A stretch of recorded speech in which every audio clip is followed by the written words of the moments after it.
ಇದರ ಜೊತೆಗೆ ಈ ಗೋಲ್ಡ್ ಸ್ಮಗ್ಲಿಂಗ್ ಕೇಸ್ಗೆ ಮತ್ತೊಂದು ನಂಟು, ಮುಧೋಳದ ನಂಟು. ಏನ್ ನಂಟು ಅಂತ ನೋಡ್ತಾ ಹೋದ್ರೆ, ಸಹಕಾರಿ ಬ್ಯಾಂಕ್ನಿಂದ ರನ್ಯಾ ಖಾತೆಗೆ ಹಣ ವರ್ಗಾವಣೆಯಾಗಿದೆ. 2022 ಏಪ್ರಿಲ್ 27, 28 ಹಣ ವರ್ಗಾವಣೆಯಾಗಿರೋದು. ಈ 2 ದಿನದಲ್ಲಿ ರನ್ಯಾ ಖಾತೆಗೆ ವರ್ಗಾವಣೆ ಆಗಿರೋದು 10 ಲಕ್ಷ ಹಣ ಸಹಕಾರಿ ಬ್ಯಾಂಕ್ ಖಾತೆಗಿಂದ ವರ್ಗಾವಣೆಯಾಗಿದೆ ಎನ್ನುವಂತಹ ಮಾಹಿತಿ ಇದೆ. ಮುಧೋಳ ಸೌಹಾರ್ದ ಪತ್ತಿನ ಸಹಕಾರಿ ನಿಯಮಿತ ಬ್ಯಾಂಕ್, ಶಿವಸೇನೆ ಸರ್ಕಲ್ ಬಳಿ ಇರುವಂತಹ ಓಂಕಾರ ಸಹಕಾರಿ ಬ್ಯಾಂಕ್ ಏನಿದೆ, ಇಲ್ಲಿ ಹಣ ವರ್ಗಾವಣೆಯಾಗಿರುವುದು. ಆದರೆ ಈ ಹಣ ವರ್ಗಾವಣೆಯ ಹಿಂದೆ ಇರುವಂತಹ ಪ್ರಭಾವಿಗಳು ಯಾರು, ಇದು ಈಗ ಸದ್ಯಕ್ಕೆ ತನಿಖೆಗೊಳಪಡಬೇಕಾಗಿರುವಂತಹ ವಿಚಾರ. ಭಾಗದಷ್ಟು ವಿಚಾರಗಳು ಬಯಲಿಗೆ ಬರ್ತಾ ಇದೆ.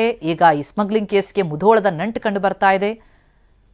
ಗಮನಿಸ್ತಾ ಇದ್ದೀವಿ, ಸಹಕಾರಿ ಬ್ಯಾಂಕ್ನಿಂದ ರನ್ಯಾ ಖಾತೆಗೆ ಹಣ ವರ್ಗಾವಣೆಯಾಗಿರೋದು. ಈ ಹಣ ವರ್ಗಾವಣೆಯ ಹಿಂದೆ ಯಾರ್ಯಾರು ಪ್ರಭಾವಿಗಳಿದ್ದಾರೆ?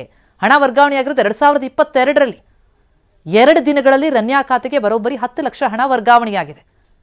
ಅಂದ್ರೆ ರನ್ಯಾ ಈ ರೀತಿ ಗೋಲ್ಡನ್ನ ಕೊಂಡು ಬರ್ತಾರೆ, ಇಲ್ಲಿ ಯಾರಿಗೆ ಕೊಡ್ತಾರೆ, ಅದಕ್ಕೆ ದುಡ್ಡು ಕೊಟ್ಟವರು ಯಾರು, ಇದೆಲ್ಲ ವಿಚಾರಗಳಿರುತ್ತಲ್ಲ, ಅದೆಲ್ಲದಕ್ಕೂ ಈಗ ಹಲವು ನಂಟುಗಳು ಸುತ್ತಕೊಳ್ತಾ ಇದೆ.